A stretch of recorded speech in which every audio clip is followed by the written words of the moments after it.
estou falando aqui seria possível sem a barbaridade que o Felipe Coutinho aprontou hoje no Morumbi. Deu gosto de ver.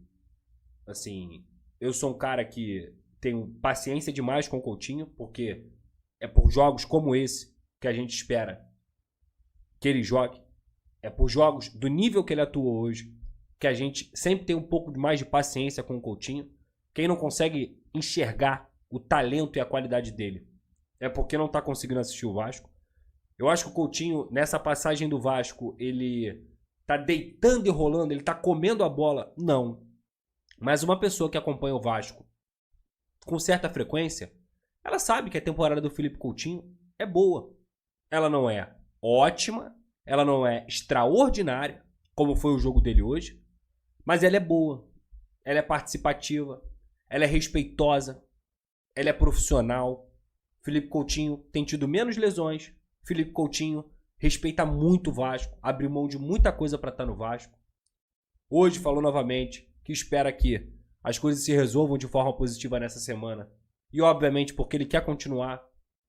Então, a gente olha alguns ídolos por aí que se acham maiores que o clube. O Coutinho não. E com tudo o que a carreira dele mostra, ele sempre se mostrou também humilde e com o foco de ajudar o Vasco da Gama. Então eu fico muito feliz, pessoalmente, porque o Coutinho é um cara maneiro, porque o Coutinho é um cara humilde, é um cara que tem uma postura profissional, que respeita demais o Vasco, que ama demais o Vasco. Mas eu fico muito feliz pela pessoa do Coutinho, porém muito mais feliz ainda pelo profissional Coutinho. Porque o nível de jogo que ele teve hoje é um nível de jogo do cara extra classe que ele sempre foi na carreira. Sempre foi na carreira. Domínio de costa, domínio de frente, corte, drible, clareando, facilitando o jogo, chamando a responsabilidade, batendo de fora da área, batendo falta. Assim, humilhante. Humilhante. Uma atuação surreal.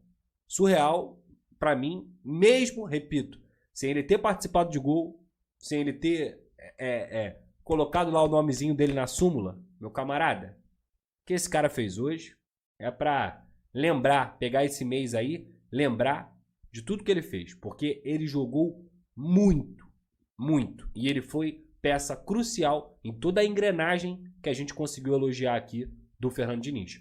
E isso mostra também que o Fernando Diniz, desde o primeiro momento que ele falou sobre o Coutinho, ele tinha razão. O Coutinho, da geração do Neymar, ele é o segundo jogador mais talentoso que já vestiu a camisa da seleção brasileira e que já foi revelado aqui em solo brasileiro. Desde o Neymar, o Coutinho sempre foi esse maior talento na trajetória dele. Só que agora, ele já não é mais aquele cara, até por conta da idade. Ele já não é. Mas, tecnicamente, ele continua sendo um monstro. E é por isso que o Diniz fala: para mim, é um privilégio, eu me sinto honrado de estar treinando um jogador como o Felipe Coutinho. E eu até comentei isso no programa também essa semana, sobre como o Felipe Coutinho é humilde a ponto de ter passado por Seleção Brasileira, Liverpool, Barcelona, Internacional de Milão, Aston Villa, Bayern de Munique, e ter dito que está aprendendo com o Fernando Diniz, que ele está trazendo muitas novas ideias. E o Coutinho hoje, até a transmissão da Globo colocou, foi o jogador do Vasco que mais teve ações com bola. Isso significa o quê? Que ele está conseguindo entender perfeitamente o estilo de jogo do Fernando Diniz. Sabe quem faz isso no Fluminense? John Arias. É o cara que conseguia preencher todos os espaços do campo pelo pedido do Diniz. E eu não estou comparando um jogador com outro. O Arias está no auge físico dele. O Arias é um dos melhores jogadores do futebol brasileiro. É um cara que tem um nível altíssimo de futebol. Estou falando sobre a influência que ele tem no time do Diniz, como ele tinha no time do Fluminense em 2023. O Ganso também é outro exemplo de um cara que muitas vezes era rotulado como fim de carreira, acabou, não dá mais, e o Ganso com o Fernando Diniz, ele se reinventou. Então o Coutinho, ele está participando mais do jogo. Ele está conseguindo absorver o que o Diniz sempre fala: Jogador de futebol, bom, craque, talentoso, tem que estar tocando na bola. Tem que estar pegando na bola. E é por isso que ele quer que o Nuno pegue na bola. É por isso que ele quer que o Ryan apareça para jogar. É por isso que ele gosta do Tietê. Tá? Então, é só um privilégio. Assim, hoje foi um privilégio ter visto o Coutinho e a gente torce muito para que ele continue desempenhando o futebol perto do que ele jogou hoje. Porque se ele jogar todos os jogos hoje, que ele jogou hoje, do nível que ele jogou hoje, ele vai ser o melhor jogador do Campeonato Brasileiro. E a gente sabe que não vai ser assim.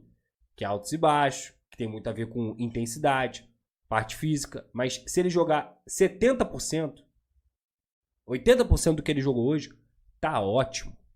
Tá ótimo. E repito também, até algo que ele falou, né?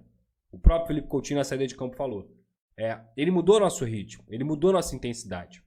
O Vasco sem bola hoje, o sem bola do Vasco, ou melhor, foi o responsável pelos 2 últimos gols.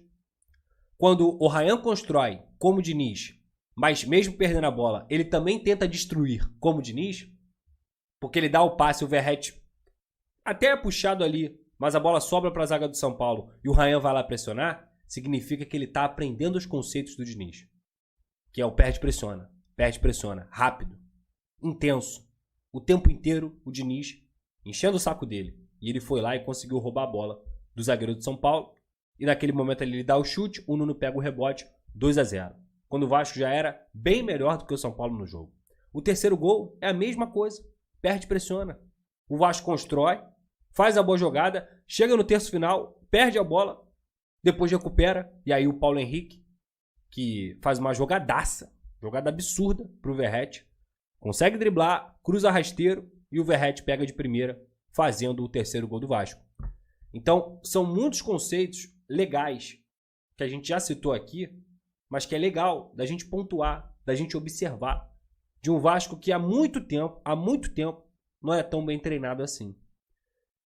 O que a gente espera daqui para frente, que essa equipe continue evoluindo, não dá para mascarar o fato de ter ganhado hoje da forma que ganhou, e confundir isso com o Vasco não precisa de reforços. O Vasco precisa de reforços. O Vasco necessita de mais jogadores, pelo menos 3, 4 aí, para poder compor esse elenco e continuar fazendo o Vasco ter o nível de intensidade que essa equipe teve hoje.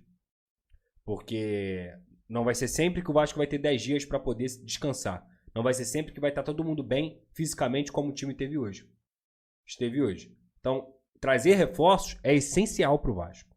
É essencial. Porém, é muito gratificante, na minha visão, não só como analista, como jornalista, mas de torcedor, saber que o Vasco, primeiro, apresentou um grande futebol contra o São Paulo no Morumbi, coisa que era um problema do time. 13 anos sem ganhar do São Paulo no Morumbi. 13 anos. E vou repetir, não é que o Vasco tenha ganhado. O Vasco massacrou o São Paulo. O São Paulo não respirou no jogo. E o gol que fez foi por um erro individual do Pumita, que é muito fraco na marcação. E é por isso que o Paulo Henrique é titular do Vasco disparadamente. Então, quando eu digo isso, tem que usar a parada para continuar evoluindo e para trazer jogador. Continuar evoluindo e trazer jogador. E torcer para que todos se recuperem. Torcer para que todos consigam estar 100% para o que o Vasco tem de desafio pela frente. Novo executivo do Vasco, Admar Lopes, inicia a busca por reforços para o clube. O Vasco da Gama vive um novo momento nos bastidores. O clube anunciou oficialmente nesta semana a contratação de Admar Lopes como seu novo executivo de futebol. Com passagens por clubes como Bordeaux, França, e o Boa Vista, Portugal, Lopes chega com a missão de reestruturar o elenco e fortalecer o Cruz-Maltino na sequência da temporada. Segundo informações internas, Admar já iniciou contatos com representantes e clubes em busca de reforços que se encaixem no perfil traçado pela comissão técnica. A prioridade, de acordo com fontes ligadas ao clube, é trazer jogadores experientes para posições carentes, especialmente no setor defensivo e no meio-campo. Estamos trabalhando com critério, olhando para atletas que possam agregar qualidade técnica, liderança e mentalidade vencedora ao elenco. O torcedor pode esperar novidades em breve, declarou Lopes em sua primeira entrevista como dirigente vascaíno. A chegada do novo executivo também marca uma tentativa de maior profissionalização na gestão do futebol do Vasco, que busca estabilidade após um período de instabilidade dentro e fora de campo. A expectativa da diretoria é que os primeiros reforços com a assinatura de Edmar Lopes sejam anunciados ainda em junho. Enquanto isso, a torcida se mantém atenta e esperançosa, à espera de que a nova gestão consiga recolocar o gigante da colina nos trilhos das grandes conquistas.